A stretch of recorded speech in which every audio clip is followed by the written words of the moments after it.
combining the two loves of his life.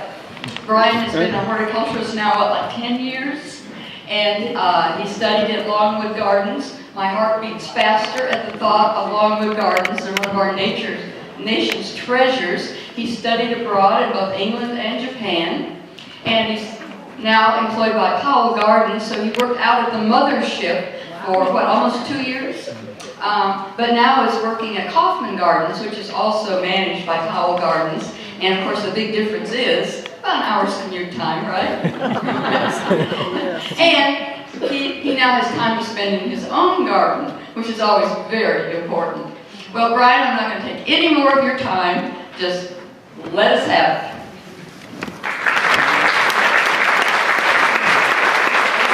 And we'll have a handout from Brian at the table. Thank you, Lenora. Good morning, everyone. Good morning. It's great to see you all here this morning for the spring symposium. I am told that spring is going to come eventually, hopefully sooner rather than later. So today I'm going to talk to you about gardening as a performance art. About 3 years ago, when I was training in England, someone said to me that gardening is the slowest of the performing arts. Gardening is the slowest of the performing arts. And that statement really stuck with me. You know, as Lenora said, being someone who's in theater as a Brian, kid. we need you to suck that microphone. A little bit closer. Is that good? All right. Thank you, Lenora.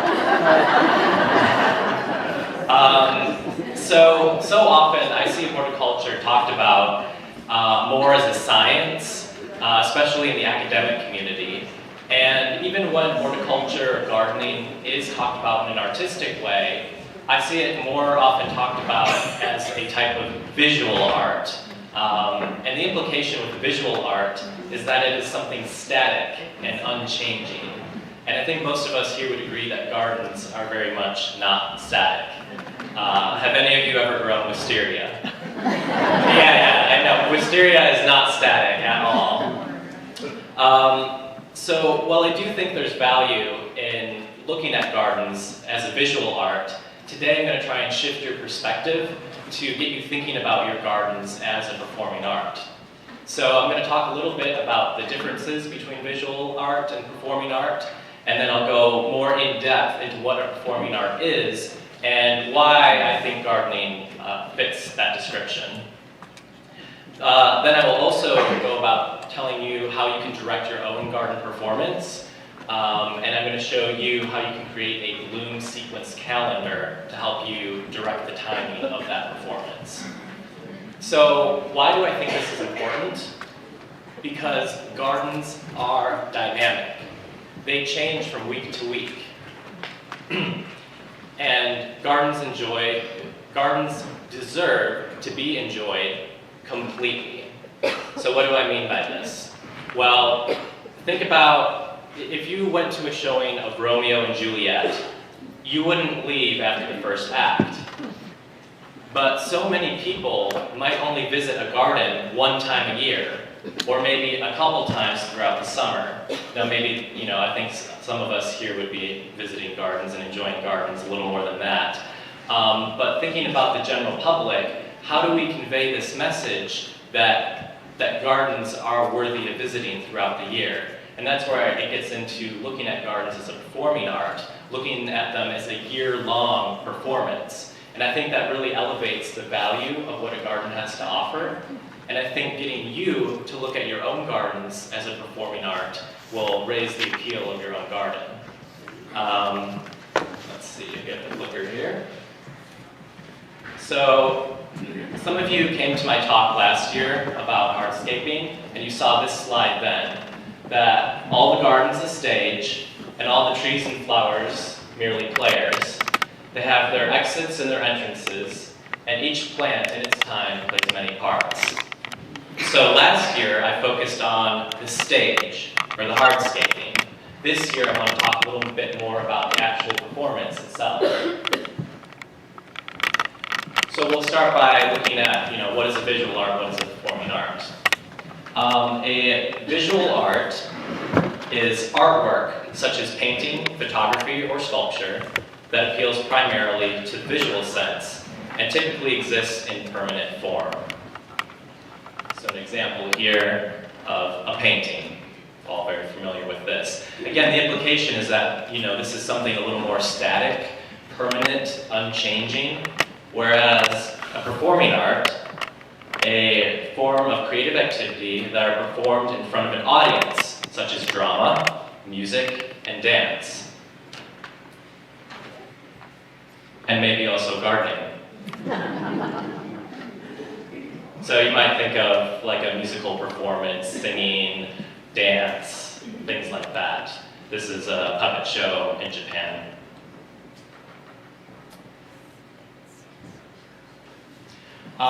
So with gardening, there really are aspects of both a visual art and a performing art. There's some overlap there.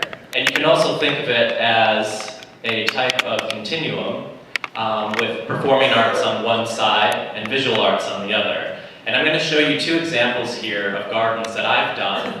One that falls more on the visual side of things, and one that falls maybe a little more on the performing side. So this is a garden in Japan that I designed. Hopefully you can all see that there. The design intent here was I was supposed to do something that was a Japanese vertical garden. So it was supposed to be my interpretation of what Japan meant to me. And when I thought about Japan, I thought about their connection to the ocean. So you can see here, I'm going to go through the process of what I did. I have all of these like bromeliads and out-of-bloom orchids that are here, kind of representing anemones or different corals. This garden was on display for about 1 month. So there wasn't really much time for it to be changing or growing or evolving. It was pretty much static the whole time it was on display. So I attached these guys to the rocks here, and then put in different moss and things around it, kind of making it look like algae and seaweeds were growing. And then this is the finished product here, and you can see where I even added a little starfish made out of some tiles there at the bottom. And maybe you notice over on the right-hand corner, there's this little, let's see, you can't see here, this little Rhodia japonica, and that's kind of like a little octopus in one of the octopus pots there. And these are what they use in Japan for catching octopus or octopi. And it's really nice how they have the little barnacles growing on there. It kind of adds to that aesthetic. But again, I think of this as more of a visual type garden. It's not really changing over the course of that month. It's on display. Now I want to contrast that with another garden that I did. This was my exhibition garden at Longwood Gardens a few years ago. And this was on display from May through October. So I want to kind of go through the season with you on this, because I was assigned with a partner on this, and what we really wanted was for this garden to change and evolve through the season. Some of the other exhibition gardens had a little more annuals in them, which, they bloom all summer, which is great, but doesn't have as much of a succession as you can get with perennials. So this is about 2 weeks after installation, and you can see where the Mexican feathergrass has really grown in. These were gallon sizes, so this is why they grew so quickly. And the pink flowers there, that's a Gara. Oops, let me go back. Okay, we're not going back. So the Mexican feathergrass you can see in this picture, this is about the end of June, and the inflorescences have come out. That's that kind of light beigey color. And what was really nice about this is it would catch the wind, and as the wind would blow through the garden, it would kind of wave when you think of like fields of wheat, which I'm sure many of you here in Kansas are familiar with. And it was nice. It was supposed to evoke this kind of a meadow sense with flowers popping up through the grasses. And this is a more up-close picture. This is about a little after the 4th of July, and you can see some of the things that are in bloom. A white liatris coming up, blackberry lily. I don't know if you can see the philiptrum in this picture. It's a little small in the background. And there's also a nigella there in the front. So So then moving later into the season, into September, this is a Japanese anemone that's coming out. And it really catches the light coming from behind that lights up the flower there. So you can think of light as being part of that dynamic element of a performance. And again, here with the Gomphocarpus, those, it's also called hairy balls plant, and the hairy balls really catch the light nicely. This is about the end of September, beginning of October, and you can see kind of these pink clouds that are coming out. And these pink clouds are Muhlenbergia. So really, you didn't see the Muhlenbergia at all throughout the season. It was covered by the Mexican feathergrass and all these other plants.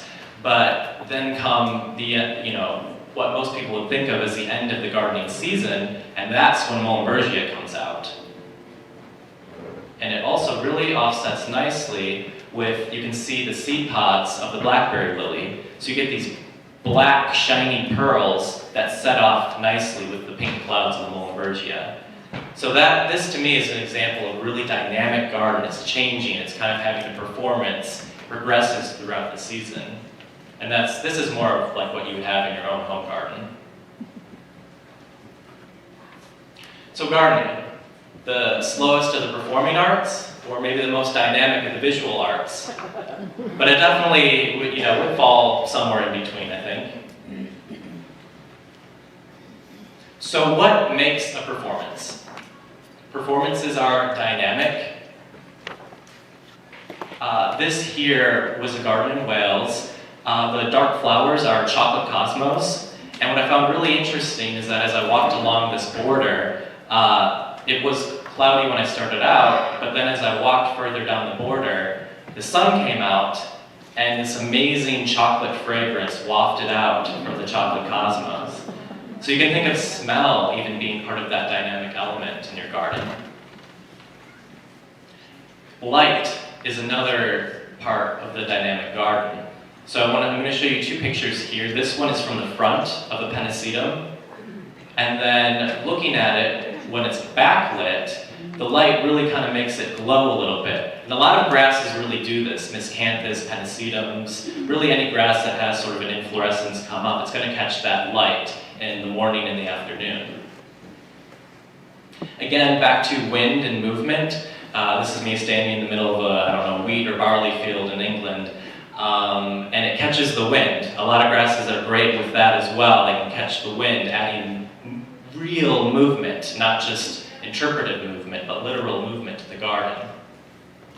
And water. Water is another great way that you can add a dynamic element, some movement or life into your garden space, whether it's a fountain, a pond, a little creek. Without these fountains, this garden would be fairly boring, grass and linden trees.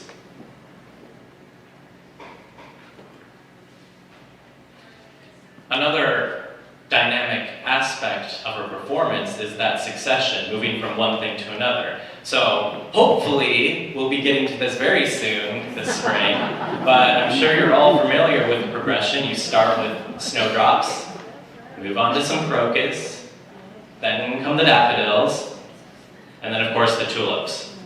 So we're all very familiar with this. Another part of the performance is that there's a human element, and you all as gardeners are very familiar with that human element. So these are some topiaries at Powys Castle in Wales, and they're pretty large. They were planted in the 1700s, so they've had quite a bit of time to grow. And I mean, they're really just bursting at the seams, almost overflowing over the edge of these walls.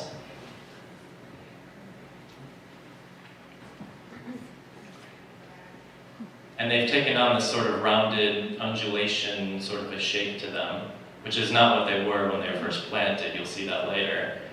And you can't overstate how massive and tall these hedges are. And here's part of the performance. You can see here where there's a man up on a cherry picker lift type thing, shaping these. If someone wasn't doing that a couple times a year, these yew hedges would just be wrangly out of shape, whatever a yew is going to look like. but he's carefully going and directing the performance of this yew hedge. And this is an image that they had at the garden showing the progression of these topiaries from the 1700s. You can see there's this conical shape right in the center. And then moving into the 1800s, they allowed the yews to take on more of a natural yew shape. And now today, there are these giant, undulating, massive topiaries. So a painting is not going to do that over a couple hundred years. It might deteriorate and crack and fall apart and have to be put in climate-controlled conditions, but it's not going to evolve like a garden would. And this is kind of a further away view to show you how big those topiaries really are.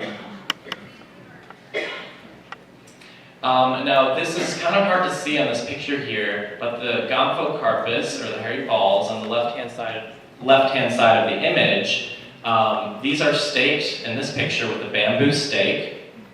Well, a month later, they got a little bit large and wrinkly, and my partner had to go in with metal rebar to stake these things.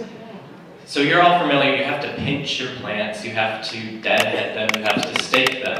That's all part of this human element of directing your garden performance.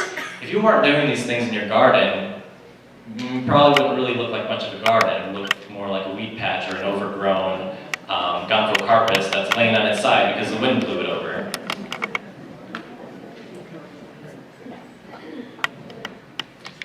So a performance also aims to evoke a reaction.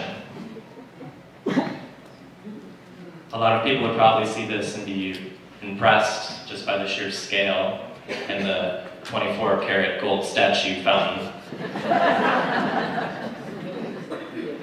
This is at the Garden of Cosmic Speculation in Scotland. So a lot of people think of gardens as something that's going to, evoke a happy, positive, enjoyment sort of emotion. You can get that from the Garden of Cosmic Speculation, but you also get a sense of kind of, well, this is a little weird, what am I looking at? And the sculptures you see here are DNA sculptures, that helix.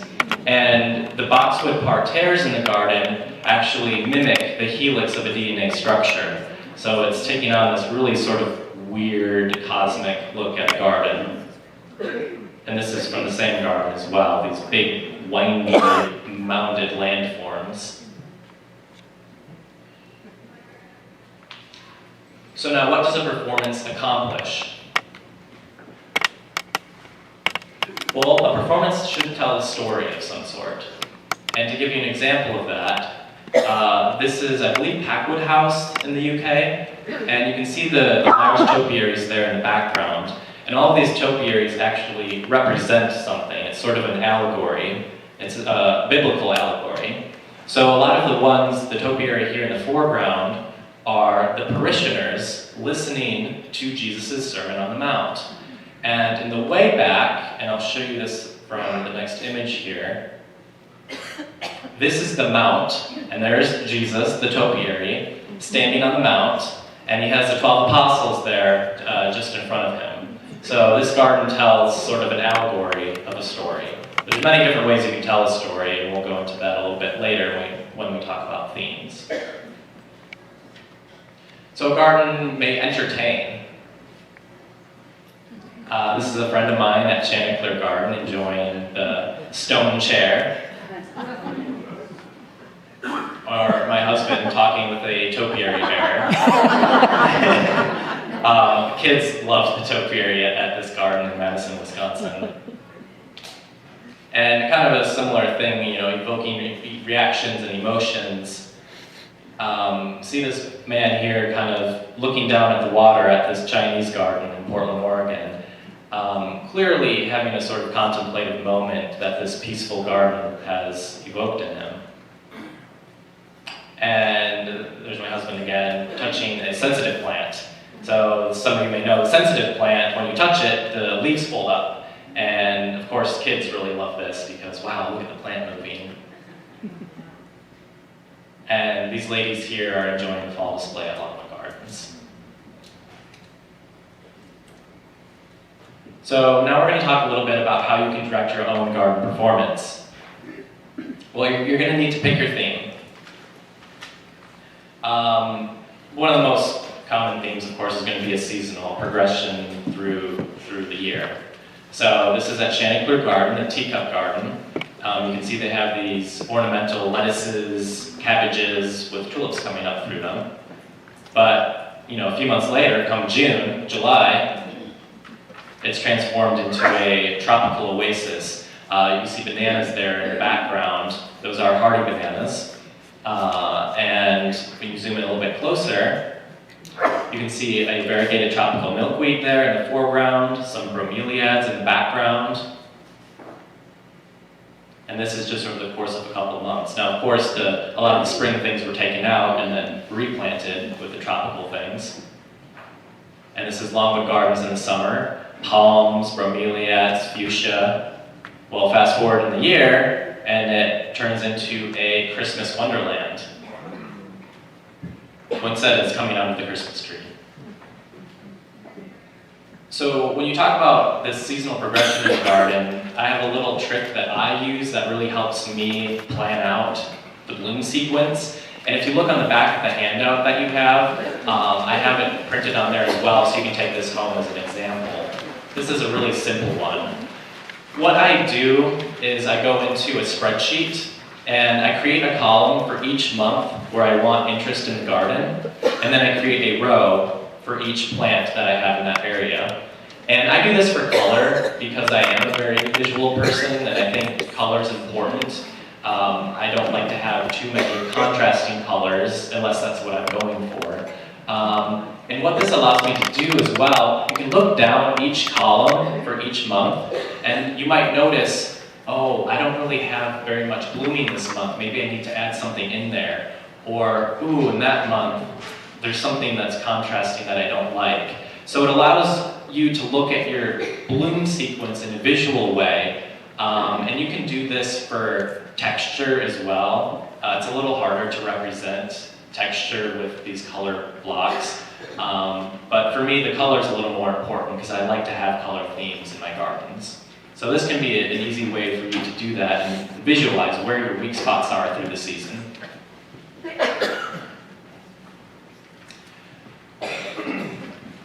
So another theme that you could use, or another way to tell your garden story, is allegory. And I kind of talked about this earlier with the Sermon on the Mount garden.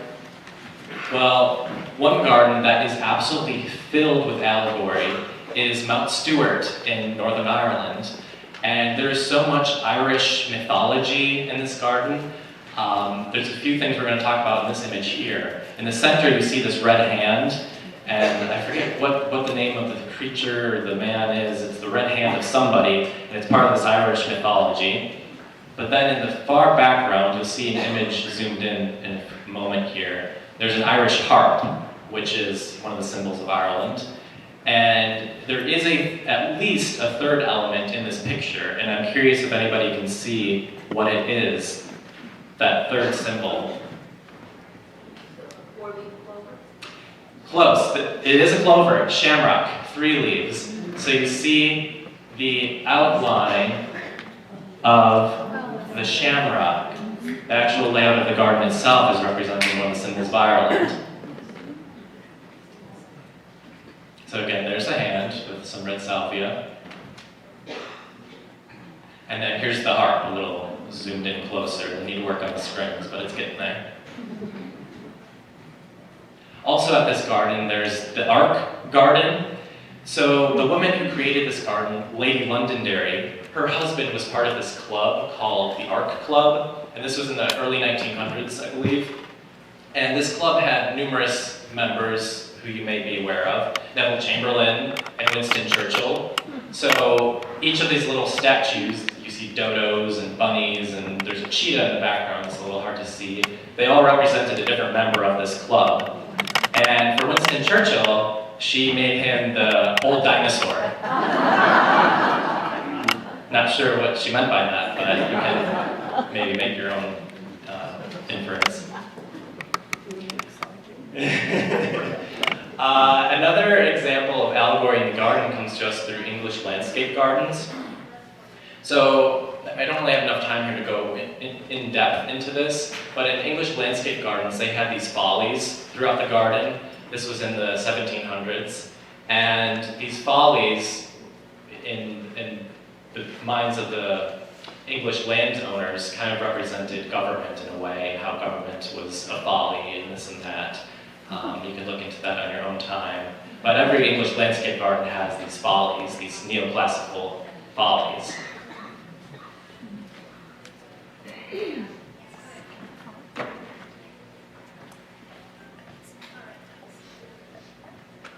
So literal is another way you can talk about as a theme or a way to tell your garden story. And what I mean by this is just a very straightforward literal theme. So it might be a Queen Anne style garden or a Japanese garden. You know, it's very straightforward what your theme is.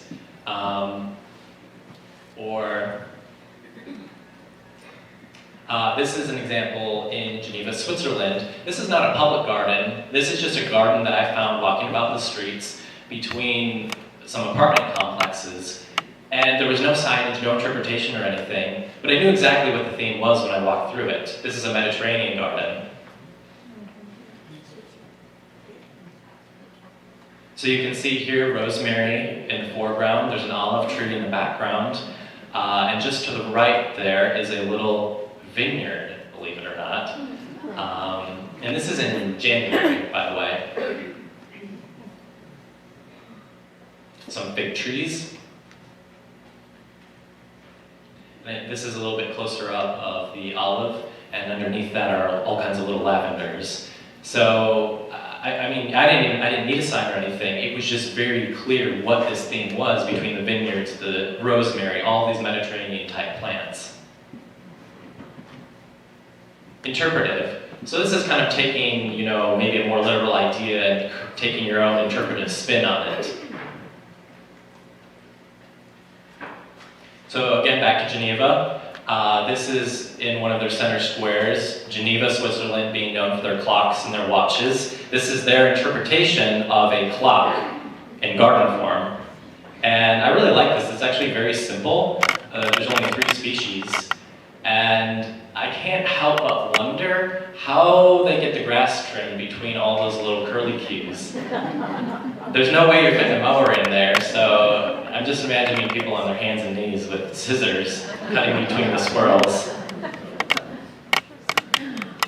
And this, again, this was one that didn't have a sign or any sort of interpretation there, but when I looked at this garden, I saw something that's sort of under the sea. So the silvery, fine textured plant underneath is a curry plant, kind of looking almost watery to me. And then you have these bright colored celosia sticking up and these aeoniums, and it kind of looked like corals or something. I don't know, that's how I interpreted it. Now this is an image from Lenora Larson's garden here, who maybe some of you have visited her garden. And she loves cats, as you may know. And so she has these little fish coming through here, and then behind the fish you see catmint. So, and then again with the fish, this is also in her garden. I really like this because to me this kind of also had an under the sea sort of feel to it. There's the fish, of course. And then this euphorbia, I believe it was. Is that right, Lenora? Yeah. This euphorbia, again, kind of looks like this seaweed or coral coming up around them. And so I have a few more images of Lenora's garden, and I'm curious if anyone can tell me what the unifying theme is in these pictures. I heard somebody say it already. Purple, yes. Yeah, you visited her garden, haven't you? Well, it is also very clear as well. So yes, purple. You can see here purple flowers. There's purple benches, purple pots. We'll see a few more pictures here. Purple art. So there's the pots. And even, you know, some of that really dark purple colocasia leaves. And so her garden is very vibrant, and there are contrasting colors, but you know what, there's this unifying element throughout. The purple ties everything together, even the art. And I had to wonder, Lenora, what is this? But it fits the theme, right? It's Myrna's art. Oh, perfect. So here we go. This is Myrna's art. So she'll be talking this afternoon. I love this little creature. And I love that it was purple and tied in with the theme. Oh, was it? Okay. Yeah. So it's actually, I thought this was great. It has a lot of character. Color. That leads us into our color. So as you saw in the Norse Garden, purple was the unifying theme there. And I'm sure you have many themes in this garden, but purple really stands out. So this here is the hot color garden at Sissinghurst. You can see the bright yellow color in the foreground of that grass, and then in the background there's some red poppies and orange cosmos. This is the red border at Hidkit, red foliage plants, red flowering plants, and then a little bit of orange tithonia to kind of break up all of the red. And you can't talk about color gardens without talking about the white garden at Sissinghurst. I mean, not only do they have silvery colors and white flowers, but white variegated foliages as well. And I loved the white digitalis as well.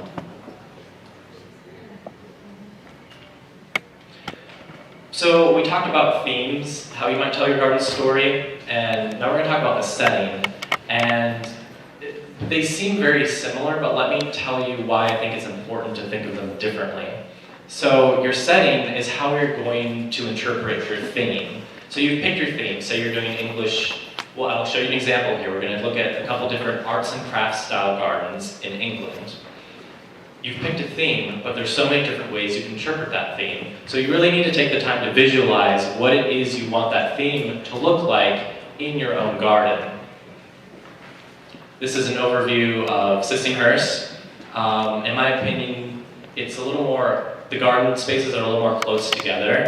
The hedges are a little bit taller, the walls are taller, so it feels a little more close. Contrasted with Hidkit, where the hedges and walls are shorter in some areas, and the gardens themselves tend to be a bit wider and maybe feel a little more open. They're both the same style of garden, but interpreted differently, and you'll see here a little clearer idea of that. This is a long walkway of a yew hedge at Sissinghurst. Again, very close together. I mean, there's really only room for one person, maybe two if you're squeezing past each other. And this is at Hidkit. It's about 20 feet wide. So same concept, implemented differently. And one more example. This is an alley of, they call them limes in England, we call them lindens. And you can see that they're pretty close together. The lindens themselves have a little bit larger of a leaf, a little bolder texture. Contrasted with Hidkit, and this hasn't quite leafed out yet, but these are carpinus. So different species, and also the one at Hidkit here you can see is a little bit wider, a little more open. So there's different ways that you can interpret a theme. So once you pick your theme, visualize what you want it to look like in your own space. And of course, you need to select your cast. So starting here, we're going to talk about what I call the Meryl Streep plants. These are your plants that can play multiple roles in your garden. They're flexible actors, if you want to say. So this is Peonia obovata, and not the showiest peony, but it does give you that flower in the spring. However, come fall, the seed pods burst open into these weird red alien tentacle-like things. So maybe that's not your style, but again, you're getting the spring flower and then that red tentacly seed pod in the fall. This is one of my favorite plants. Blackberry lily, or Bellum-candida chinensis. Well, now it's an iris, but anyways, we'll leave that to the botanists. So you get your flowers in, kind of midsummer. Then they create these wonderful seed pods. But the best part of this is when the seed pods open, of course, this is why it's called a blackberry lily. They open up in the fall, and you get these pearly black little blackberries, which are great for contrasting with pinks like Muhlenbergia here. And sometimes you get all three in one stalk. I love this plant. Over on the left here, you see the liatris coming up. So you get a little vertical interest before it's even blooming. Then, of course, you do get the bloom. This is a white one. And then if this fits your aesthetic, you can leave the seed head on there and you get this furry little vertical element as well in the fall. You know, lots of people like to talk about decorative seed pods and leaving things for the birds. This gives you something different than, you know, just your echinacea seed pods, which is when everybody talks about, you know, seed heads as winter interest, everyone talks about echinacea, but there's so many other things. Amsonia hubrichtii. This is an amazing plant. So you get these sky blue flowers in the spring. Then in the summer, you get this amazing fine texture that is great for contrasting with other, you know, maybe bold textures. And it catches the wind, kind of like a grass would. What's the plant again? Amsonia hubrichtii. Another name for it? I believe Arkansas blue star, I think. So this is different than what you might find, like an Amsonia illustris is what I often see around here. Hubrichtii has this really, really fine texture, but not only that, it gets an amazing golden fall color that you see here. So you get those sky blue flowers in the spring, you get the fine texture through the summer, and then you get the golden color in the fall. This is a plant that plays many roles in the garden. Our native Fothergilla, and I forgot to include a picture of the flower here, but the foliage is what stands out to me. So you get this blue-green foliage through the summer that is really striking, actually. But maybe even more striking, come fall, and this picture is not edited. This is really what it looked like at the Kaufman Garden this past fall. This blaze orange color. So I'm going to talk about some foliage plants here. Now, I wouldn't necessarily call these Merrill Streets. They kind of do one thing all year, but they do give interest all season. This is Hakanakloa. The cultivar is, I believe, all gold. There's two kind of yellowy cultivars on the market. I prefer this one in our area, and this picture was actually taken in Kansas City. This one I find tends to hold up a little bit better to the heat than the next one I'm going to show you. This one I think is Oriola, I believe the cultivar is, and it's kind of a more stripy variegation. And this one I find tends to maybe burn a little bit more if you don't keep it as well watered or if it gets some sun on it. But this picture was in Portland, Oregon, so they're not having any problems with it. And then this is in Madison, Wisconsin. What I love about this plant is it can brighten up a dark area of your garden. Little blue stem. This is the cultivar Standing Ovation, and true to its name, it has this kind of steely blue color all through the summer, which is beautiful. But not only that, come the fall, and this isn't even really a full fall color, but you get this almost purpley, coppery color to it in the fall, which is nice. This plant here, so I'm not actually very much a fan of Symphyotrichum, I believe is the name, comfrey, I think. The flowers are kind of like Virginia bluebells, but to me the foliage is kind of rough and scraggly. However, this variegated form here that I saw at Des Moines Botanic Garden, that's amazing. That's going to give you color and interest all through the season, even more than the flowers that you might get in the spring. And I'm sorry, I don't know what the cultivar of this is. Many of you have probably seen this golden-leafed bleeding heart. I'm not actually a fan of it, but a lot of people are. I think it looks kind of sick. But it really brightens up the shady spots of your garden. So I will give it that, even before it's in flower, even a little bit after it's in flower. Now it's not going to last all summer in our heat, most likely. However, it's going to give you a really bright pop early in the spring. So now we're going to talk about the Adam Sandlers in your garden. These are your typecast plants. So, you know, you can't really have an English cottage garden without having digitalis, your foxgloves, or a rose, an English garden rose. You know, it's not going to look right. So they may be typecast into that role, but they're essential. You need these plants for that type of a theme. Or what is a formal French-style garden without a boxwood parterre? Or a Japanese garden without really closely pruned azaleas? And in this next image here, you'll see a couple, as you might say, typecast plants of a Japanese garden. You have your very meticulously pruned black pine there. You have the blooming cherries in the background. And you do have some little shrubs of azaleas there in the background as well. These are the plants that make your garden look like the theme. You know, this is what makes a Japanese garden look Japanese. These are the plants you use. So they may be typecast, but that doesn't mean they're not important. So I kind of refer to them as the Adam Sandlers. Now, once you've gotten all this, you've selected your theme, you have your cast, you want to talk about adding some suspense into the garden. The way that you add suspense is by obstructing views. So back to this image here, you can see how the garden's kind of broken up. There's hedges, there's walls, things that are blocking your view. Because if you walk into a garden space and you can already see everything, well, might not be as interesting. You don't really have to wander and walk through the garden to get the full picture. So, you can add doorways, gates, arches, sort of these portals that lead to a new space.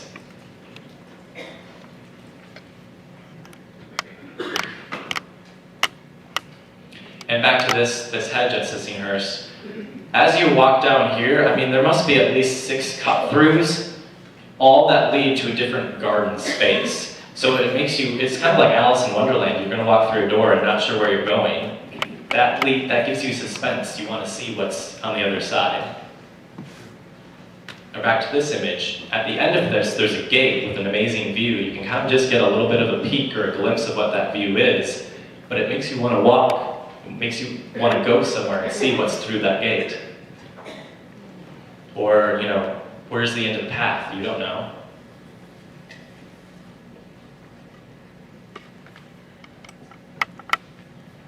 And this here, you really have no idea where you're going in this. This is almost a maze of bamboo. Surrounded by concrete on the outside of this, by the way. And Chinese gardens are very good at this. They have these kind of decorative doorways between the garden spaces that also really nicely frame a view for you and makes you want to go to that next space. So you just get this little glimpse. You can see there's a pathway in the front. You can even see there's a pathway across the pond in the back there. There's so much more to see. It keeps you going because you want to see. It's that suspense of what you might get.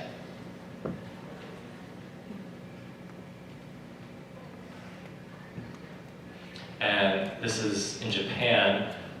You can kind of see there's a little bit of an island there in the pond in the background. And of course, it made me want to go and see what was on that island.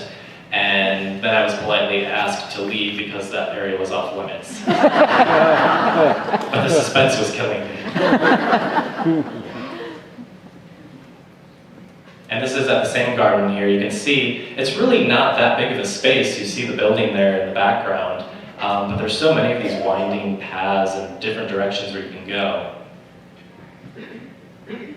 So let's talk about how you might add some drama to the garden. There's so many ways that you can do this, but we're going to talk about a couple really common ways here. So this is a pretty dramatic view of a garden in Scotland, actually. And there's a lot of drama here for a lot of reasons, not least being the amazing intricate parterres. However, the thing I wanted to highlight here is the contrast, the color contrast. So you have these reddish Japanese maples that contrast with all of the greens. And even when you look at the greens, they're not all the same color green. There's kind of chartreusey, there's light green, dark green. If this was all the same color green, this space would not look as dramatic as it does. Another way that you can add drama is by mass plantings. So, a hillside full of, not Virginia bluebells, English bluebells has a dramatic view. It's just one thing all in bloom at the same time. This is at Powell Gardens this last year spring. So I designed and led the planting of 35,000 daffodils. Yes, I know. It took a long time. My shoulders were very sore. And there was usually about 4 of us at any given time for 2 months straight planting these things. But look at this. You know, and what I did with the design is there's actually 4 stripes of daffodils coming down the lawn. The intent was, as you were walking up this path, with the angle in the view, it would look like the whole lawn was covered. When in reality, there's actually anywhere from 10 to 20 feet of space of lawn between these rays of daffodils. So now I didn't get the proportions quite right, but it still looks pretty impressive when you see it like this. And just to give a little plug for Powell, they planted, I think, even more than 35,000 bulbs this past fall. Lots of muscarian things that's going to contrast nicely with the yellows of the daffodils. So you're going to want to go and see this in person at Powell Gardens because there's going to be well over 50,000 bulbs planted in this space. This is at Chanticleer Garden. There's a couple different things going on here. You see the mass of the purple blooms. I think that might be a type of woodland phlox, I'm not sure. But yes, there's this mass planting, but they also contrast with the emerging foliage of the hostas, that kind of chartreusey light green color. So you have contrast and mass planting going on at the same time. This is out of bloom wisteria, wisteria the monster. But then when you see it in bloom, that is drama. That's what makes it worth it. All of the pruning and hair pulling throughout the year and having your wisteria try and strangle your other trees.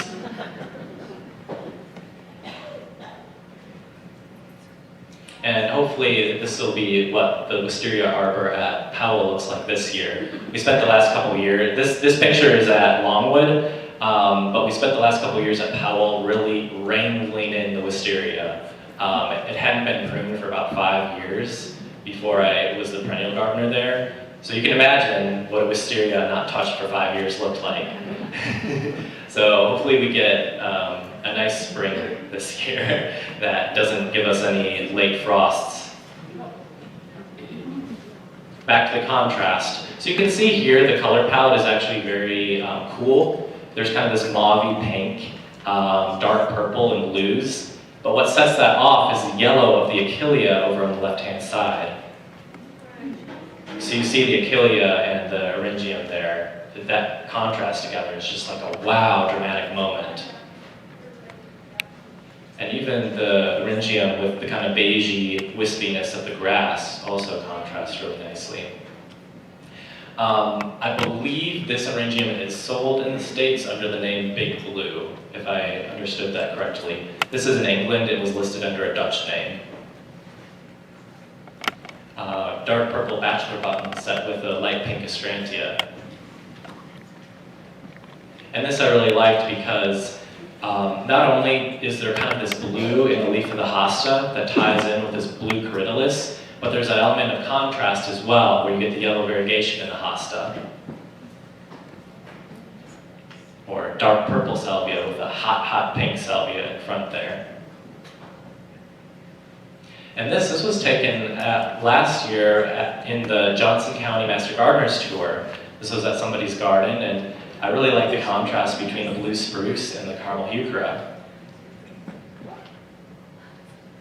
And this is a planter in Portland, Oregon. I've had a lot of really mixed opinions on this planter. I really like it, but I've also heard a lot of negative opinions. However, the point I want to point out here is you can see there's sort of a color thing going on, sort of this coppery, brownish, purple thing. And then there's these pops of the silver foliage, I believe maybe a type of Dusty Miller, that really contrasts. But not only can you have color contrast, you can have texture contrast, of course. So you have the really fine grass texture in the background, and then the bold leaves in the foreground. And you saw this image before. Underneath is the really fine textured curry plant, and then coming out of that you have these really bold, succulent aeoniums. So that's one of those texture contrasts. You can contrast in many different ways, not just color. So now you know how you can select your theme. You think about visualizing your setting. you've thought about selecting your cast, you know some tricks for maybe developing some suspense or drama in your garden, so you can be ready to start thinking about directing your own garden performance. Sorry, I have a little bit of a cold actually. So taking us back to where we started, gardening, the slowest of the performing arts. Now, I hope that I convinced you that gardening is worthy of being considered a performing art. And even if I didn't quite convince you, I'm sure that at least got you thinking about your own gardens in a different way. So if there's one thing, as you're perusing seed catalogs, looking through benches and benches of perennials at your local garden center this spring, the one little phrase I want to be tickling the back of your mind is gardening, the slowest of the performing arts. Thank you.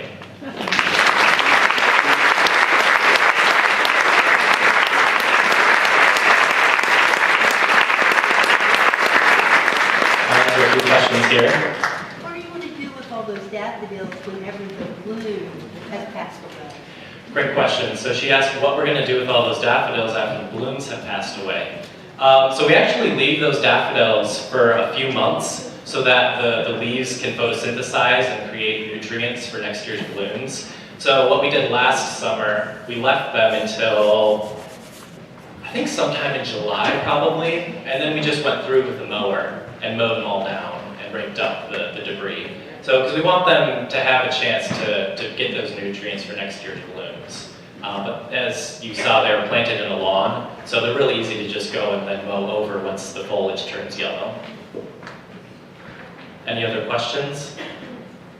Yeah. Yes. I'm curious about your experience in Japan. What had you visited before? What did you bring away from that experience? And if you don't want to try to do a Japanese garden here in the Midwest, how might that Japanese experience influence what you do here in the Midwest? Great question. So she asked about my experience in Japan, maybe a little bit what I did there, and how that can transfer to what I'm doing here in the Midwest. So I worked in Japan for 4 months, mostly at one garden, and I was there from January to April. But I also traveled around for 1 week stints. I did a week of bonsai training. I did a week at a few different traditional Japanese gardens. And the thing I took away was a different way of looking at gardens. I talked about this in a lecture I gave about Japanese gardens, how Western gardens I look at being more like painting, where you're adding things, adding color, adding layers, whereas in Japan it's almost more sculpture. And it's about taking things away and sculpting your plants and taking it to the bare minimum that looks just right. So in Japan, it's more about taking away and negative space, whereas in Western gardens, it's about layering. But one thing that I took away is actually the pruning. So with the bonsai, the trees, they're so meticulous about their pruning, and it really gives you a sense for how much abuse a tree can take. People are so scared to prune their trees and their shrubs. Let me tell you, unless it's a really, really special tree or shrub, you're probably not going to kill it. Especially wisteria, you can cut that thing to the ground, it's always going to come back. But that's what I took that would be most applicable here, I believe, was pruning and different ways to prune and just how much a plant can take. Which was the garden that you spent the most time in? It was Kiseki no Hoshi. It's called the Miracle Plant Museum, and it's in Awaji, Japan. So it's near Kobe, and I believe it's one of the largest conservatories in Japan. I spent a lot of time in the conservatory there because it was their winter. That's where I spent probably about 3 months of my time. Any other questions? Yes?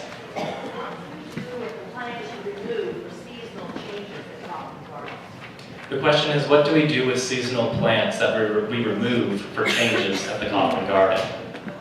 So what ends up happening with most of these is they end up getting composted. So we take them to Missouri Organic, and they turn them into compost, which then we bring back to the garden to keep our plants healthy and strong. Also, depending on what the plant is and what the time of year is, we also give them away to our volunteers to kind of thank them for what they do for us through the year. Like we had a bunch of cyclamen at Christmas time, and so we gave them away. Some of them took them to friends in a nursing home, some of them took them home for friends. So we do a little bit of that, but most of that would end up getting composted and brought back to the garden as compost for us. Any other questions? All right, thank you for your time this morning.